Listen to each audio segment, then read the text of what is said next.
저는 우리가 세상에서 가장 잘못 오용되게 사용하는 단어 중에 하나가 사랑이라고 생각합니다.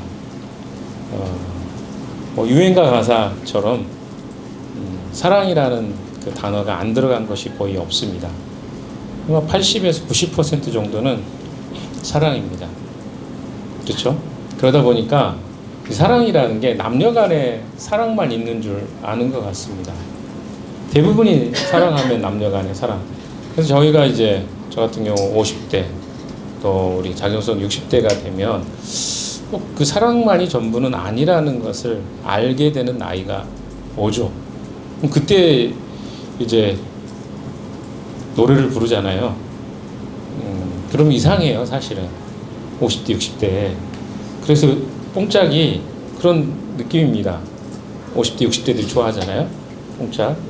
근데 그게 그렇게 다 좋아 보이지만은 않습니다. 사랑이 그것만 있는 건 아니기 때문에 그렇죠. 사랑은 머리로 배우는 것이 아니죠. 느낌이나 감정의 문제만도 아닙니다. 사랑은 실제적으로 우리 삶에 행해질 때 비로소 경험되는 것이고 또 체득되는 것이라고 저는 생각합니다. 20, 30대의 그 달콤한 사랑이 영원할 것 같지만 영원하지는 않습니다. 저도 20, 30대에 머리가 아주 한창 너무 많았던 시절, 그래서 좀 머리가 좀 짧았으면 좋겠다, 너무 부럽다, 뭐 이런 생각을 할 때가 있었어요, 정말로. 근데 지금은 머리 한 움크락도 하나도 아까워요. 머리가 빠진 모습을 수채구멍에 볼 때 굉장히 마음이 아픕니다. 시간이 지나면 바뀌는 거예요. 사랑도 바뀝니다. 그래서 영원한 건 없는 거예요. 여러분, 사랑에는 하나의 특징이 있는데요. 사랑을 받아본 적이 없는 사람은 누군가를 사랑한다는 것은 굉장히 어렵다는 사실입니다. 그러니까 경험되고 그것이 체득되지 않는 사랑을 할 때 우리는 되게 어색해 보인다고 하는 것이죠. 우리 중에도 누군가를 향해서 사랑을 하고 싶은데 사랑이 잘 안 되는 사람이 있죠. 그러니까 단순히 이성적인 사랑이 아니라 하나님의 사랑으로 사랑하고 싶은데 어색해요. 왜 그럴까요? 과거에 제가 중국에서 유학 생활을 했습니다. 선교사로 살기 전에 반드시 언어 훈련을 해야 되기 때문에 1년 이렇게 중국어를 공부하는 시간이 있었는데요. 제 반에는 북한 친구들이 5명 정도가 있었습니다. 옆에 짝꿍이 북한 사람이었어요. 그런데 어느 날 학교에서 체육대회가 있었습니다. 심양에서 제가 학교 다닐 때인데 유학생들끼리 함께 그 체육대회에 참석하게 되었습니다. 그때 종목이 뭐였냐면 젓가락으로 그릇에 콩을 옮기는 거였습니다. 어땠을까요? 네, 저희는 잘했죠. 왜냐면 매일 젓가락 갖고 이렇게 젓가락질 하기 때문에. 그러나 외국에서 온 특별히 뭐 중동이나 중앙아시아 이런 친구들 젓가락질을 잘 못합니다. 어땠을까요? 네, 난리가 나죠. 이거 들고 옮겨가야 되는데 이게 잘 찝어지지도 않을 뿐더러 나르는 건 더 고단위의 노력이 필요하잖아요. 저희가 이겼습니다. 왜 그럴까요? 연습을 그만큼 많이 했기 때문에. 매일 하잖아요. 우리에겐 불편함이 없습니다. 젓가락질 하는 게. 그러나 연습해보지 않은 사람은 절대로 그것을 쉽게 사용할 수 없는 것이죠. 사랑도 저는 마찬가지라고 생각합니다. 어린 시절부터 사랑을 받아본 적이 없는 사람이 누군가를 배려하고 사랑한다는 것은 거의 불가능한 일입니다. 왜? 받아본 적이 없는데 어떻게 그것을 다른 사람에게 적용할 수 있겠습니까? 이게 바로 사랑이 어려운 부분입니다. 하나님의 사랑도 경험되어진 사람만이 이것이 사랑이라고 이해할 수 있습니다. 하나님의 사랑을 잘 모르는 사람이 하나님의 사랑을 누군가에게 베푼다는 것, 이것은 굉장히 어려운 일입니다. 왜? 하나님이 어떤 분인지 잘 모르고 하나님의 사랑이 무엇인지 잘 모르는데 하나님의 사랑이 자연스럽게 옆에 있는 사람에게 전달될 수 있겠습니까? 어려운 일이죠. 오늘 요한복음 13장의 이야기는요, 특별히 하나님의 사랑이 가장 묻어나는 이야기입니다. 요한복음 1장부터 12장까지의 이야기를 되게 표적의 책이라고 합니다. 1장부터 12장까지 7가지의 표적이 기록된 내용으로 가득 차 있습니다. 하나님의 기적이 나와 있죠. 11장에 나사로의 살아난 부활의 이야기로 7번째 기적이 표적이 끝마침을 하게 됩니다. 13장부터 21장까지의 이 후반부의 책의 제목의 이름은 영광의 책이라고, Book of Glory라고 이야기합니다. 예수님과 하나님의 영광을 드러내고 있는 책이라는 뜻입니다. 주로 제자들을 대상으로 예수님이 가르치신 내용과 십자가와 부활을 통해서 하나님이 예수 그리스도에게 어떤 영광을 주셨는가에 대한 이야기가 13장부터 21장까지 펼쳐지는 내용입니다. 그 중에서도 13장에서 17장까지는요, 마가의 다락방에서 예수님의 고별 메시지라고 할까요? 그리고 18장에서 21장까지는 예수님의 십자가와 부활에 대한 이야기입니다. 그러니까 예수님의 사랑이, 영광이 가장 잘 드러났는데 두 가지 단락으로 나눠지는 거죠. 하나는 최후의 만찬, 하나는 예수님의 죽으심과 부활의 이야기. 근데 이것이 뭘 이야기한다고요? 예수님의 사랑, 중심 주제입니다.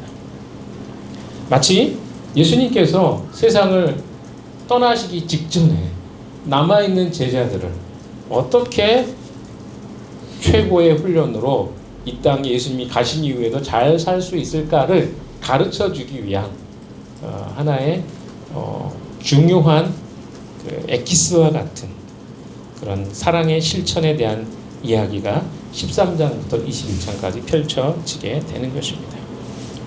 그래서 13장에서 17장까지는 세상이라는 말이 코스모스죠.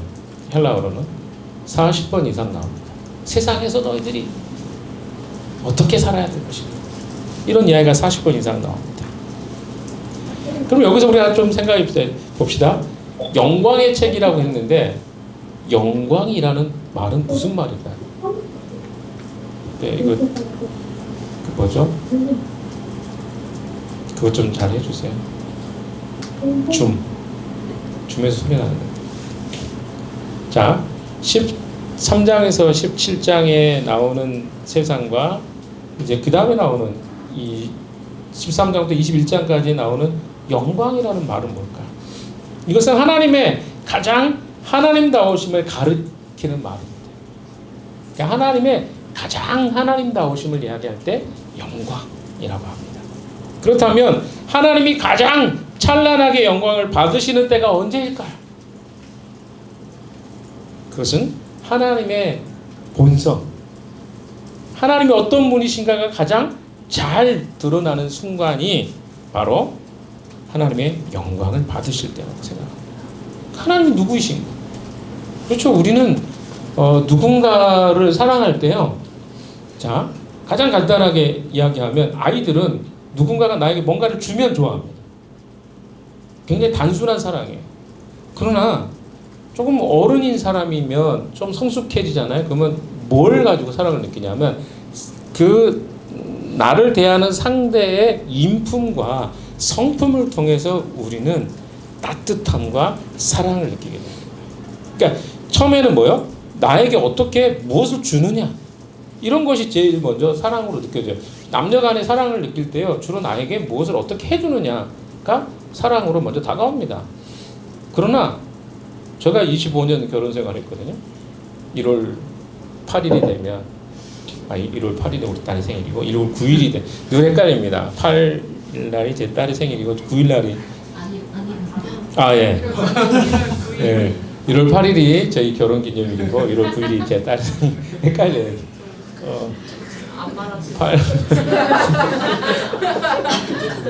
근데 25년이 됐어요.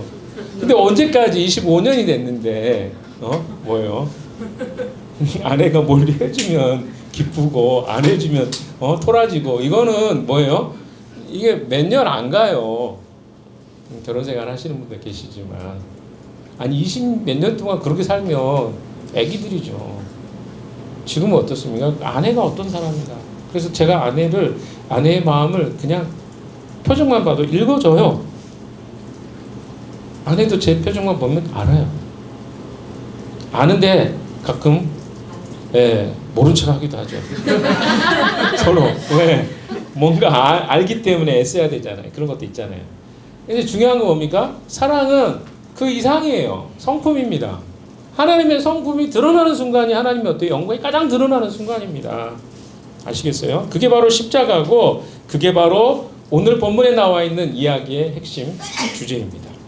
그래서 13장에서 21장에는요. 하나님의 성품이신 그분의 사랑이 가장 잘 드러나 있습니다. 특별히 13장 1절은요. 13장부터 21장까지의 전체 서론의 내용이라고 할 수 있습니다. 1절을 같이 한번 읽어볼까요? 13장 1절입니다. 시작. 유월절 전에 예수께서는 자기가 이 세상을 떠나서 아버지께로 가야 할 때가 된 것을 아시고 세상에 있는 자기의 사람들을 사랑하시되 끝까지 사랑하셨다. 네. 뭐라고 이야기했죠? 세상에 있는 자기의 사람들을 사랑하시되 끝까지 사랑하셨다. 이게 서론입니다. 그러니까 이 전체 내용을 요약하고 있는 말이 돼요. 그러니까 어떻게 해요? 끝까지 사랑하는 게 예수님의 사랑이에요. 하나님의 사랑은요, 그냥 한마디 하고 뻥이야. 이렇게 말하지 않아요. 저 요즘에 정치 지도자들이 말해놓고 거짓말하는 거 너무 많이 봐요. 그러니까 말을 했는데 거짓말, 자기를 변호하기 위해서 거짓말하는 내용이 너무 많아요. 그러면 그 사람의 신뢰가 뚝뚝 떨어지는 거예요. 이런 사람들이 대부분 뭐예요? 우리의 지도자들입니다. 형편없죠. 말해놓고 그것을 지키지 않는 거. 책임이 없는 거죠. 하나님도 우리에게 우리를 사랑한다고 말해놓고 뻥이야. 너 몰랐어? 내가 그런 사람이잖아.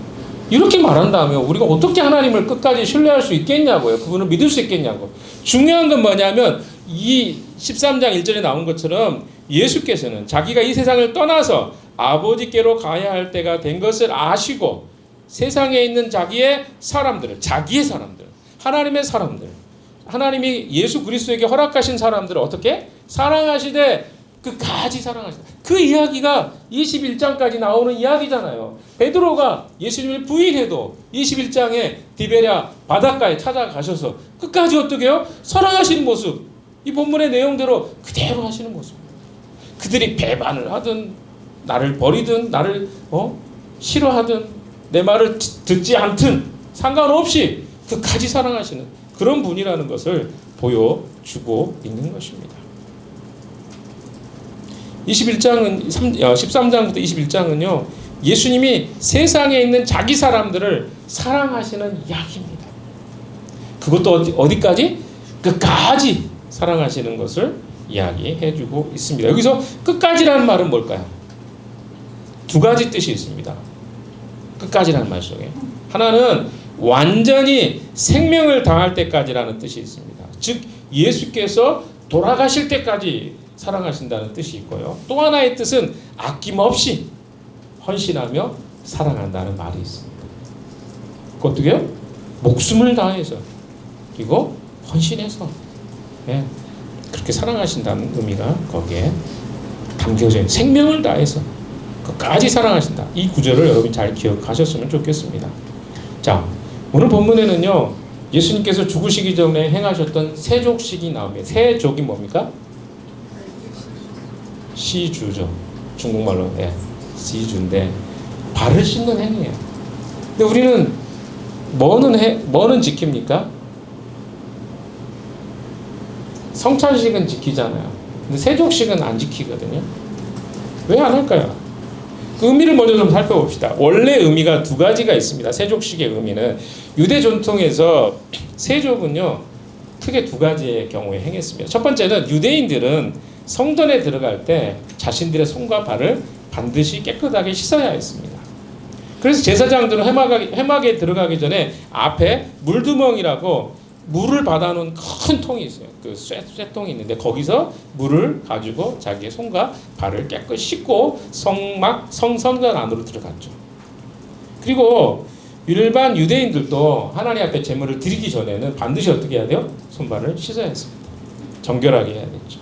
이게 바로 정결 예식이었습니다.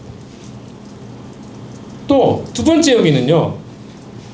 전통적인 방식인데 누군가 집을 방문하면 어떻게 해야 돼요? 방문객이 집을 방문할 때 반드시 그 집에 들어갈 때는 발을 씻어야 했습니다. 지금처럼 우리는 운동화가 대부분 많잖아요. 지금 이 추위에도 샌들을 신고 다니는 분이 계신지도 모르겠지만 대부분은 다 운동화를 신고 다니시죠. 근데 중동은 어떻습니까? 먼지가 많고 비가 오면 이제 뻘이 되고 막 그렇잖아요. 그러면 어때요? 누구 집에 들어갈 때 샌들인데 그 집에 그 질퍽한 신발에서 발에 막 먼지가 떨어지는 걸 들어갈 수가 없는 거예요. 그래서 항상 뭐가 있어요? 집 앞에는 그 항아리로 물을 받아놔요. 그래서 어때요? 종들이 좀 있는 집안은 종들이 들어오는 방문객들의 발을 씻겨줍니다. 이런 의식을 행하는 게 바로 세족식이었습니다. 그런데 세족에는 이 또 다른 영적 의미가 있습니다. 일반적인 세족은요, 식사 전에, 그러니까 식사하기 전에, 방문하자마자 직전에 이루어지죠. 그런데 오늘 본문에 보시니까 3절에 한번 보실까요? 2절, 3절 같이 읽읍시다. 시작. 저녁을 먹을 때 악마가 이미 마음속에 예수를 팔아넘길 생각을 거두어 예수께서는 아버지께서 모든 것을 자기 손에 맡기신 것과 자기가 하나님께로부터 왔다가 하나님께로 4절 잡수선 자리에서 일어나서 자 여기 보시면 어떻게 하다가 하신 거죠? 4절에 잡수시던 자리에서 일어났어요. 그러니까 식사 중에 지금 세족을 하는 거예요. 보통은 다 언제 해요? 먹기 전에 들어오자마자 하는 건데 여기서 어떻게 합니까? 식사 중간에 예수님이 세족식을 행하십니다. 예수님의 행동이 굉장히 의도적이라는 사실을 우리는 알 수 있습니다. 예수님은 왜 이걸 하셨을까요? 예수님의 죽음이 가까이 오신 것을 아시고, 그렇죠? 3절에 나오잖아요. 예수께서는 아버지께서 모든 것을 자기 손에 맡기신 것과 자기가 하나님께로부터 왔다가 하나님께로 돌아간다는 것을 아시고 세족식을 하신 거예요. 지금 세족의 의미 속에 뭐가 있는 거예요? 지금 예수님의 죽음이 가까웠다. 그러니까 죽음이 가까웠다는 의미가 여기에 세족식의 의미 속에 들어가 있는 것이죠. 그러나 베드로는 어떻게 합니까? 이 세족식을 만류합니다. 예수님 안 됩니다. 어떻게 예수님이 내 발을 씻기세요? 요즘 세족식 해본 적 있으시나요? 저는 교회에서도 해보고 여러 행사에서 해봤습니다. 되게 힘들어요. 사람들이 누군가 자기 발을 만지는 것도 싫고 또 어때요? 더러운 자기 발을 거기에 먼지가 막 나오는 것도 싫어합니다. 그렇죠? 일반적으로 싫어해요. 그런데 이런 행동을 왜 하셨을까? 왜 베드로는 그러면 세족식을 만류했을까? 이런 것도 오늘 좀 살펴볼 필요가 있습니다. 자신의 발은 씻어서는 안 된다 그래요. 근데 또 이 베드로가 참 웃긴 사람이 어떻게 합니까? 예수님이 8절에 한번 읽어봅시다. 시작. 베드로가 다시 예수께 말하였다. 아닙니다. 내 발은 절대로 씻기지 못하십니다. 예수께서 그에게 말씀하셨다. 내가 너를 씻기지 아니하면 너는 나와 상관이 없다. 9절. 그러나 예수께 이렇게 말하였다. 주님 내 발뿐이 아니라 손과 머리까지도 씻기시오. 되게 좀 웃긴 좀 해프닝 같은 이야기. 이렇게 말이 이렇게 쉽게 바뀌어요. 베드로의 성격을 보여주기도 하죠. 우리의 모습 같기도 합니다.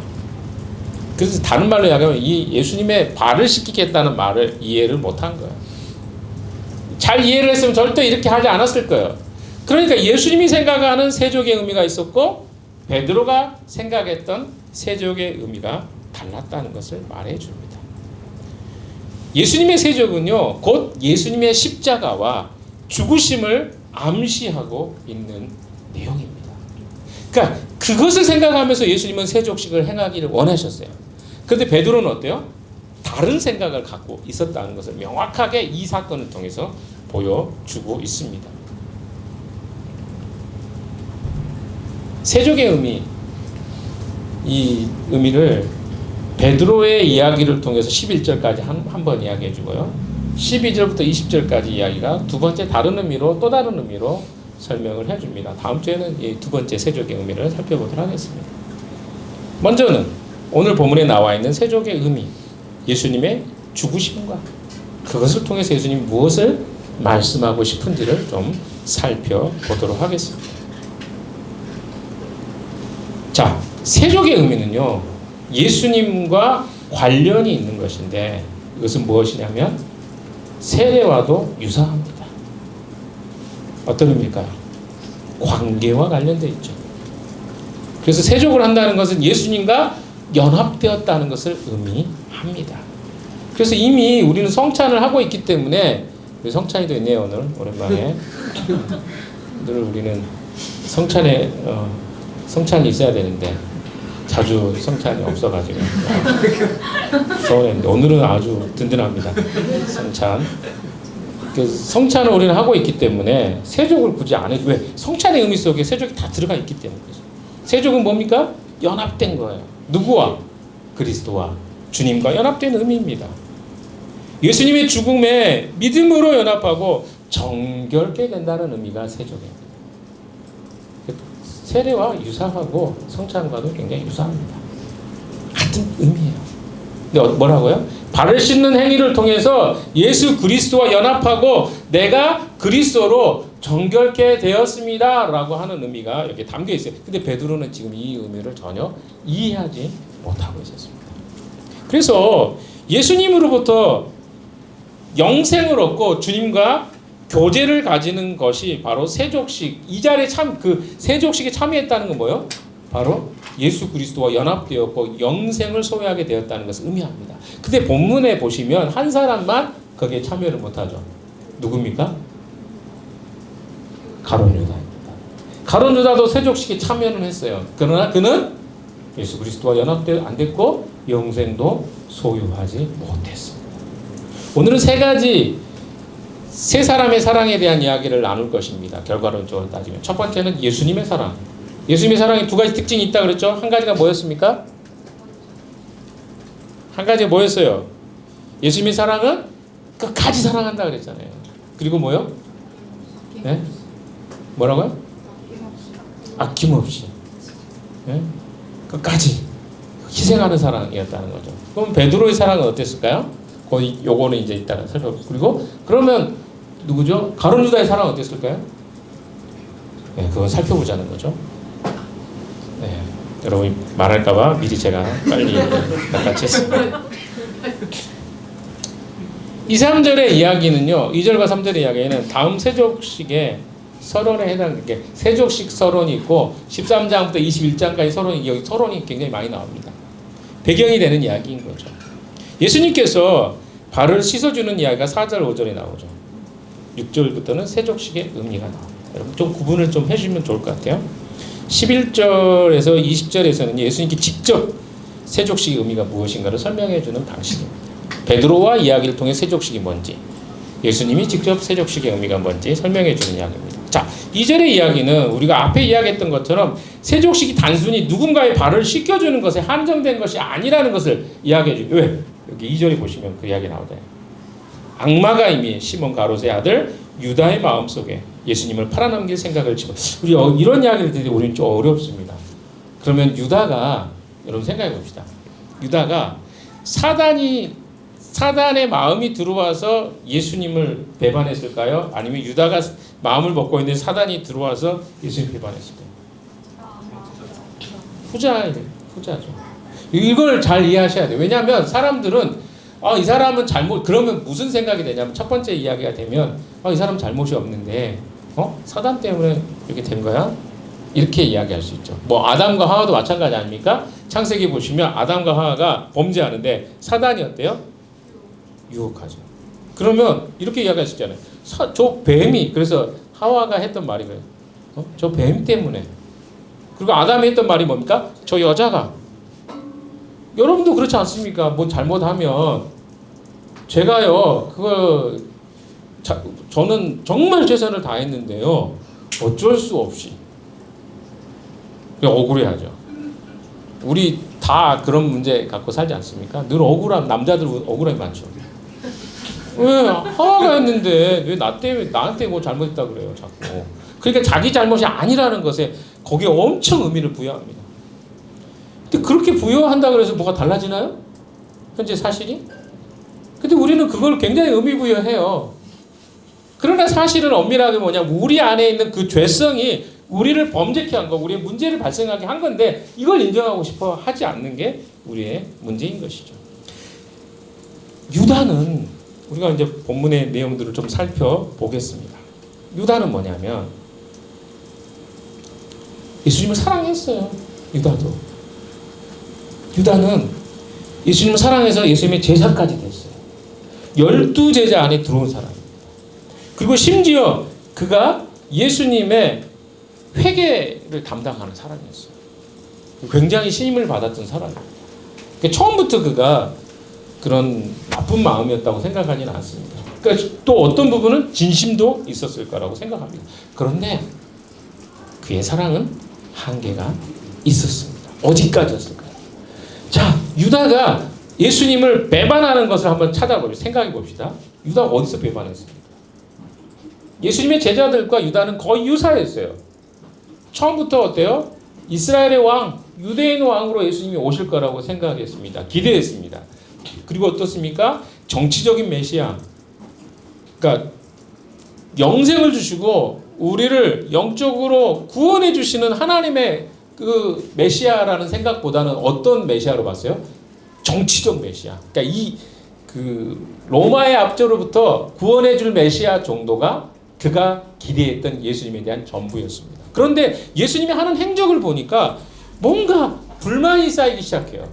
왜? 자기가 기대했던 건 뭐예요? 정치적인 메시아가 돼야 되는데 예루살렘에 들어왔는데 예수님 하시는 행동이 자기가 기대했던 것과 달라요. 그리고 자꾸 어떤 행동을 합니까? 죽겠다고 한다거나, 그렇죠? 죽음에 대한 이야기를 한다거나 되게 약한 모습으로 자기가 기대했던 모습이 아닙니다. 그래서 그때부터 어떻게 해요? 물론 그 전부터 그 마음이 있었겠지만 그것을 실행으로 옮깁니다. 어떻게? 예수님을 팔아 넘길 것을. 그리고 어때요? 돈을 이용할 것을 생각합니다. 그리고 실제로 예수님을 팔아 넘깁니다. 은전 30에 예수님을 팔아 넘기죠. 그게 얼마나 되는지 잘 모르겠습니다. 그러나 적지 않은 돈인 것 같아요. 근데 그걸 어때요? 받기 위해서 예수님을 이용했어요. 그 마음은 뭡니까? 처음에는 예수님을 뜨겁게 열정적으로 따랐을지 모르지만 유다 본인 안에 예수님에 대한 의심이 생긴 거예요. 그러니까 내가 원하는 왕이 아닌 거예요. 예수님은.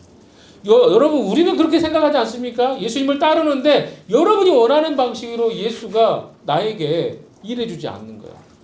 나는 지금 이게 필요한데 예수님은 이것보다 다른 걸 주겠대. 그냥 관심이 안 가는 거예요. 나에게는 지금 뭐가 필요한 거예요? 물질이 필요하고 내가 지금 직장이 필요하고 내가 지금 질병이 고침받는 게 필요한데 지금 그건 안 줘. 그리고 뭘 주겠다? 영생을 주겠대. 아니 이거 말고요. 나는 이거보다 이게 더 필요하다고요. 자꾸 이 싸움입니다. 크리스천들 중에 이 싸움을 하는 사람이 굉장히 많습니다. 교회는 다니는데 뭐예요? 자기가 원하는 바가 따로 있는 거야. 뭐가? 예수님이 말하는 그 영생과 예수님이 말하는 생명을 얻는 것이 아니라 내가 기대하는 것을 얻기 위해서 교회에 들어온 거야. 그러니까 어때요? 교회 다니면서 그것이 채워지지 않으면 사람들은 너무나 쉽게 예수님을 버리게 되는 것을 보게 됩니다. 저는 아까도 제가 이야기했지만 대학생 때부터 신앙생활 열심히 했습니다. 많은 친구가 있었습니다. 벌써 34년, 35년 정도 된 친구들이 있습니다. 대학 때부터 크리스찬 친구들이. 근데 놀랍게도 얼마나 많은 사람들이 중도에 예수님을 버리고 떠났는지 모릅니다.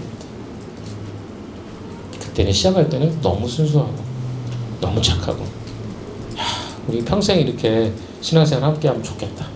맹세하고 다짐했던 친구들이 하나씩 떨어져 나가는 걸 보았습니다. 왜? 그때는 신앙이 얕으니까 그냥 열정과 그냥 그런 모습이 좋았어요. 그러나 시간이 지나고 상황이 바뀌잖아요. 그럼 자기가 추구했던 것이 다 드러납니다. 내가 원하는 바가 뭐예요? 내 목적이었던 이 세상의 꿈과 목적이 예수를 믿는 이유였다는 거죠. 그러면 그것을 주지 않을 때 어떤 일이 일어날까요? 예수님을 버리게 되는 것이죠. 유다는 그런 사람이었습니다.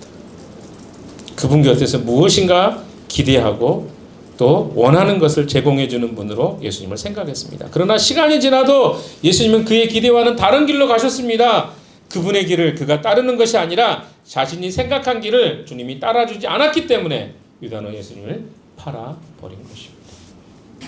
가룟 유다는 대표적으로 예수님을 사랑했던 사람이지만 그러나 자신이 그렸던 세상과 나라를 포기하지 않고 하나님의 나라를 그가 사모하지 않았던 것입니다. 저는 이런 사람들이 오늘도 많다고 생각합니다. 그리스도인이 누구라고 생각하십니까? 자신의 나라를 주님이 이루어주기를 구하는 사람이 아니라 나의 나라를 포기하고 주님이 이루실 나라를 꿈꾸는 사람들이 저는 그리스도인이라고 생각합니다. 가룟 유다처럼 끝까지 자신이 꿈꿨던 나라를 포기하지 않는다면 우리가 다른 표현을 해볼까요? 자기 중심의 삶을 내려놓지 않는다면 사단은 그의 마음을 충동질해서 교회와 주님을 파괴하는 일로 깨어나가게 될 것입니다. 그래서 여러분의 꿈이 어디에 맞춰줘야 돼요? 하나님의 꿈에 맞춰줘야 되는 것이지 내 꿈을 하나님이 이루어주지 않는다고 원망해서는 안 된다는 것입니다. 그래서 가룟 유다의 사랑은요, 예수님을 사랑했지만 끝까지 사랑하지 않는 그런 사랑이었습니다. 그래서 결국은 이것은 무엇을 의미합니까?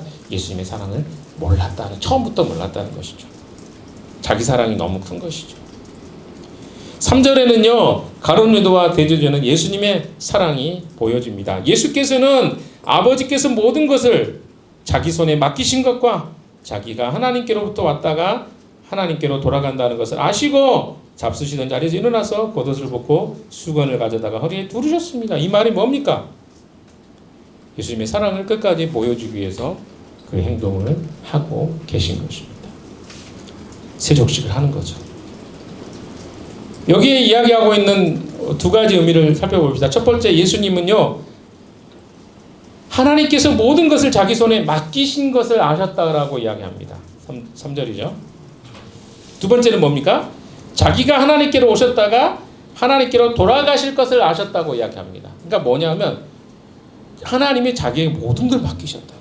또 하나는 뭐예요? 자기가 하나님께로 왔다가 하나님께로 간다는 사실. 지금 예수님은 그것에 지금 굉장히 중요한 포커스를 맞추고 있어요. 자기의 사명이 거기에 있는 걸 아는 거예요. 지금 예수님의 사명은 뭡니까? 이 땅에서 잘 먹고 잘 사는 한 20년 이들이 나이가 있으니까 30년, 40년 잘 사는 게 아니라 영원한 삶과 생명의 모든 포커스가 맞춰져 있는데 지금 우리의 관심은 어디에 있냐는 거예요. 현재에 맞춰져 있는 거예요. 현재 나는 지금 무엇에 지금 심취해 있습니까? 주님의 관심은요, 거기에 있지 않아요. 저도 최근에 허리가 좀 통증이 지금도 있어요. 조금 심하게는 아닌데 따끔따끔한 그 느낌 있잖아요. 허리가 이렇게 눌리는 것 같은, 신경이 살짝 눌리는 것 같은 느낌이 있어서 그게 좀 힘든데, 사람은요, 아프면 무슨 생각하는지 아십니까? 이거 빨리 낫고 싶은 마음이 굉장히 강해요. 그래서 뭐예요? 모든 생각이 어디로 가요? 이것만 해결되면 생각합니다. 이 말씀을 보면서 저는 그런 생각을 했어요. 제가 농담이 아니라 그냥 설교를 하기 위해서 하는 말이 아니라 때로는 우리에게 아픔이나 고통도 내게 이익이 될 수 있겠구나. 왜? 제가 요즘에 엄청나게 부지런해졌어요. 운동을 엄청나게 해요. 최소 2시간씩은 합니다. 걸어요. 땀 뻘뻘 하루에 한 2-3번씩은 샤워를 합니다. 왜? 그전에는 절대 안 했어요. 아내가 막 야단치고 당신 그만하게 막 해도 지금 힘들어 이렇게 했거든요. 근데 지금은 하지 마라 그래도 합니다. 하지 말라는 말 안 하더라고요. 네. 합니다. 왜? 이 아픔이 있으니까. 이거 없어졌으면 좋겠다 생각을 해요.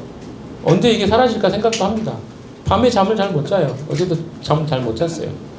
중간에 꼭 일어납니다. 뭐 2시에 깰 때도 있고 3시에 깰 때도 있고 4시에 깨기도 하고 2시에 잤다가 다시 4시에 깨기도 하고 뭐 이래요.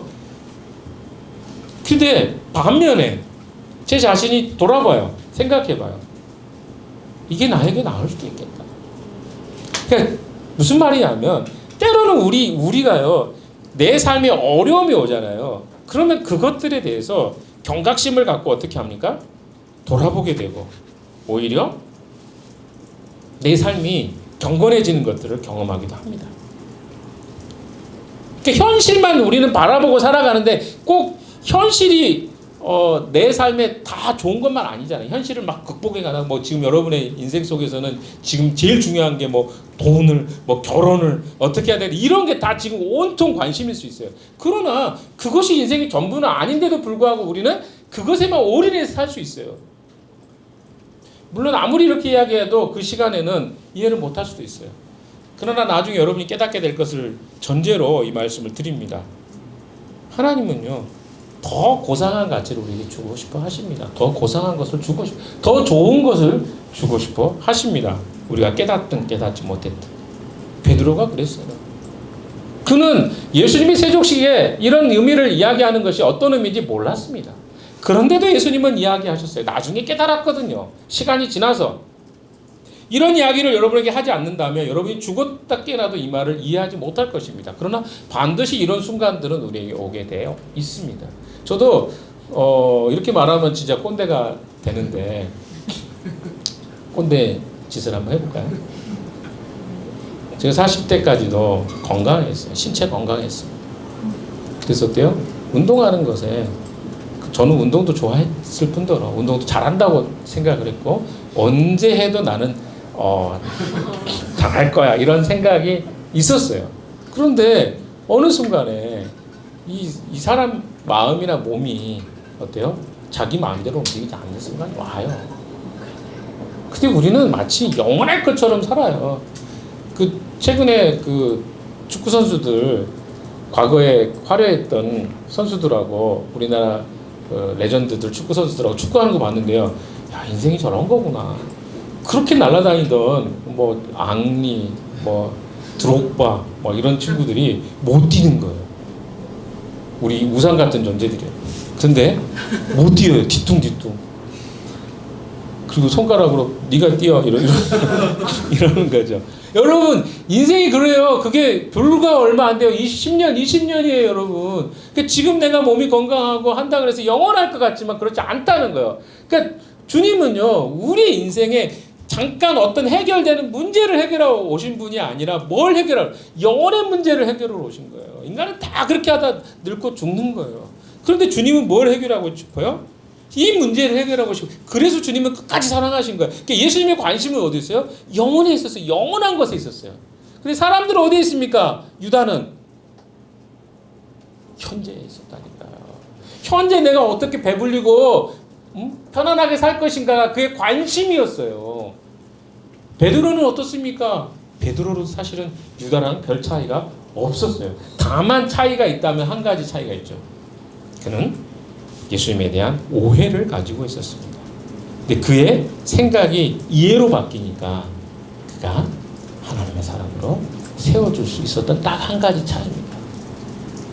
그러니까 끝까지 자기의 욕구를 쫓는 사람이 있는 거고 그 쫓는 중에 주님을 발견하고 이해함으로 나아가는 사람이 있는 차이밖에 없다는 거죠. 여러분은 어디에 속합니까? 질문을 드리고 싶어요. 왜 베드로가 6절 이하에 예수님을 그러면 그 질문해 봅시다. 왜 베드로가 예수님을 이러면 안 됩니다.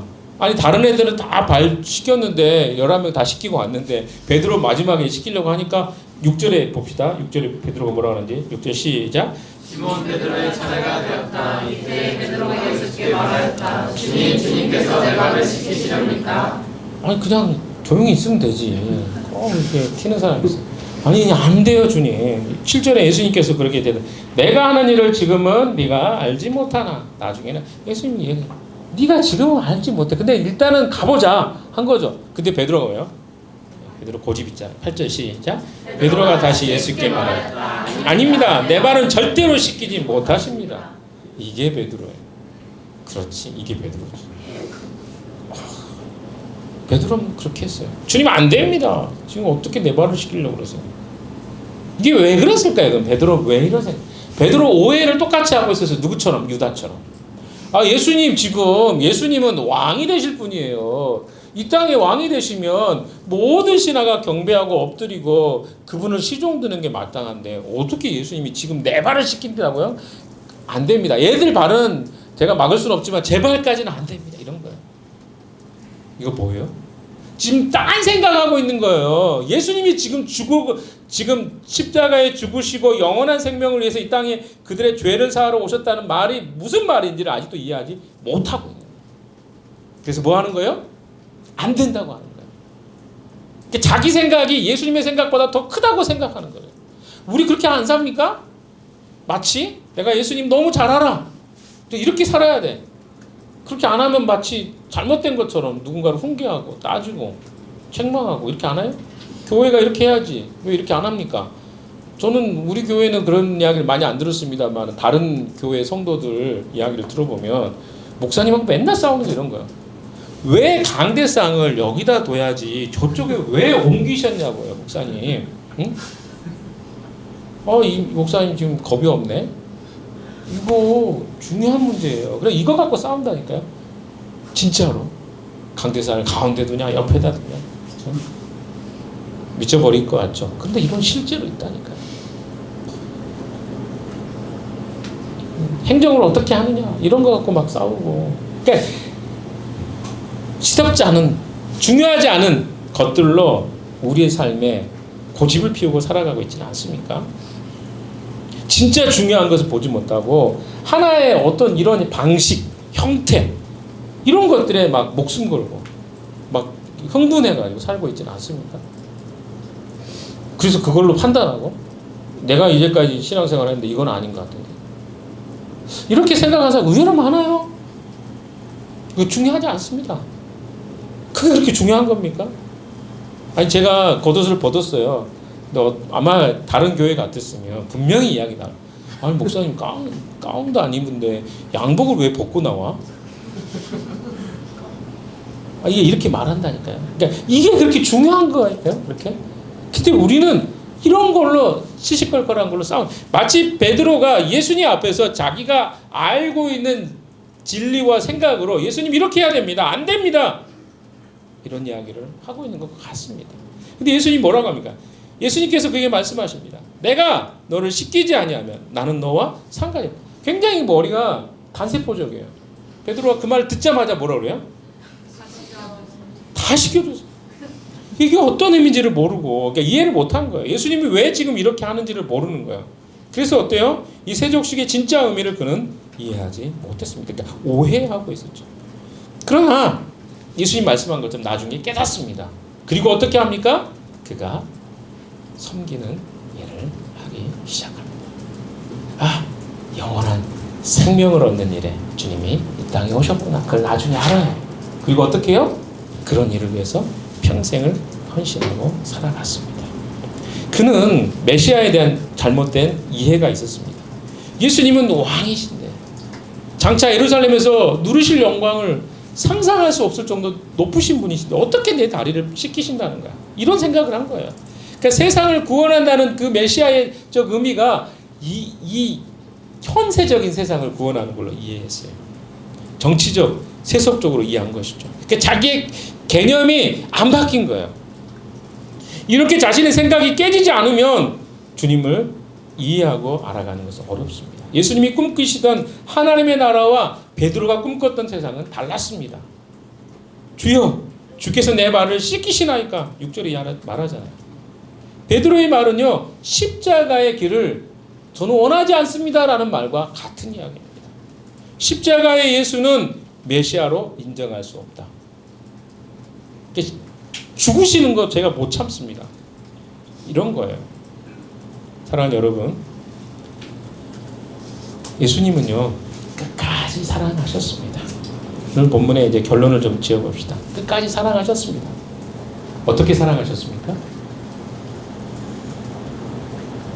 그들의 영혼이 예수님을 진짜 경험하고 만날 수 있을 때까지 기다리셨어요. 저는 지금도 주님이 우리를 기다리고 계신다고 생각합니다. 요한복음 21장에 감동적인 스토리가 나오죠. 베드로가 했던 이야기가 있습니다. 야, 우리 물고기나 잡으러 가자. 자기가 어부였잖아요. 그 말은 무엇을 의미하는지 아십니까? 우리 다시 옛날로 돌아가자. 야, 예수님도 가셨고 우리 이제 별 볼 일 없잖아. 고기나 잡으러 가자. 옛날로 다시 돌아가자.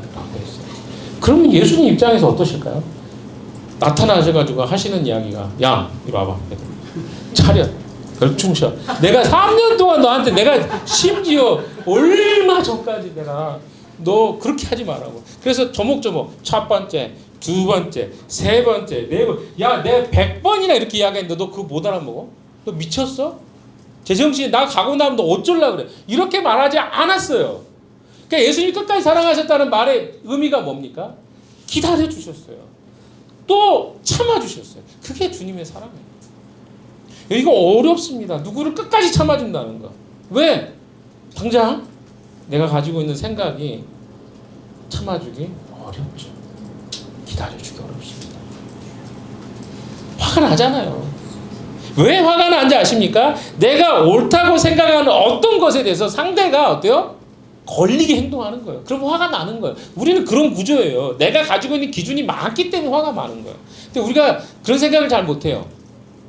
예수님은 어때요? 화가 없었을까요? 아니요. 기다려주시는 거예요. 여러분, 사람이 어떨 때 바뀔 것 같아요? 집결 심판이랄까?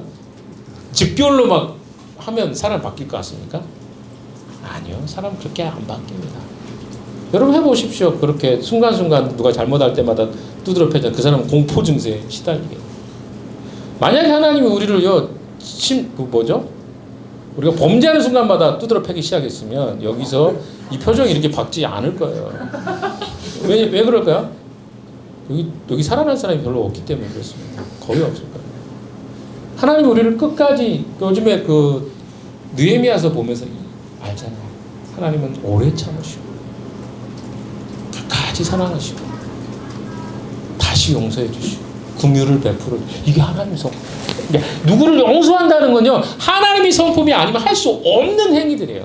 근데 우리는 어떨 때 사랑을 느껴요? 나를 기다려주고 참아주고 인내할 때 사랑을 느끼지, 그냥 무조건적으로 내가 잘못하면 두드러 때리는 사람한테 사랑이라고 느끼지 않습니다. 공포를 느끼죠. 사랑은 어떨 때 느껴요? 기다려주고 참아주고 인내할 때. 그럼 우리가 그런 사람이 될 수 있도록 기도해야죠. 그 사랑을 봐야만 하는 거예요. 베드로가 처음부터 그 사랑을 경험한 게 아니었어요. 주님으로부터 얼마나 용서를 받았어요. 물어봤던 사람이에요. 베드로가. 예수님, 몇 번이나 형제를 용서해야 됩니까? 예수님이 뭐라 그랬어요? 70번씩 7번이라 490. 그럼 490번만 용서하면 이런 말이 아니잖아요. 그러니까 끊임없이 용서하는 게 사랑이다. 형제를 그렇게 사랑하라 그랬는데 베드로는요, 끝까지 예수님한테 어때요? 심지어 예수님 십자가에 벗기 그 전날에 새벽 딱 울 때 3번 부인이라고 했던 그 말을 듣고 거기서 엎드려서 통곡했던 사람이 베드로 아닙니까? 근데 그걸 또 용서해 주셔요. 어디서? 디베랴 바닷가에서. 시몬아, 네가 나를 사랑하느냐? 3번이나 하니까 심각하게 묻잖아요. 주님, 내가 당신을 사랑하는지 주님이 아십니다. 내 양을 먹이라. 왜? 그 용서를 받았기 때문에 그 일을 하라고 이야기하는 거예요. 여러분, 용서받은 인생이 얼마나 축복인지 아십니까? 내가 용서받았으면 누구를 용서할 수 있습니다. 근데 내가 용서받지 못했잖아요. 용서하지 못합니다. 사랑하는 여러분, 한 주간을 또 우리가 시작합니다. 여러분 안에 어떤 마음이십니까? 누구를 용서하기 쉽지 않죠? 사랑하기 쉽지 않죠? 그러나 여러분, 주님이 우리를 어떻게 사랑하셨고 용서하셨는가를 묵상해 보십시오. 그러면 우리가 주님이 하셨던 것처럼 누군가를 용서하는 것이 가능케 될 것이라고 저는 생각합니다. 한 주간 여러분이 조금이라도 주님의 성품을 닮아서 억지로 하라고는 하고 싶지 않습니다. 그러나 누군가를 이해하고 몇 번까지 용서하는지 한번 세보십시오. 하나, 둘, 셋. 내가 3번씩이나 용서. 이렇게 하지 마시고 좀 뭐 그렇게 적용해보는 한 주가 되셨으면 좋겠습니다. 같이 한번 기도하겠습니다. 하나님 아버지, 주님이 우리를 용서해 주신 것처럼 우리도 주님의 용서를 받아 누군가를 사랑하고 용납하는 한 주가 되게 해 주시옵소서. 감사합니다. 예수 그리스도 이름으로 기도했습니다.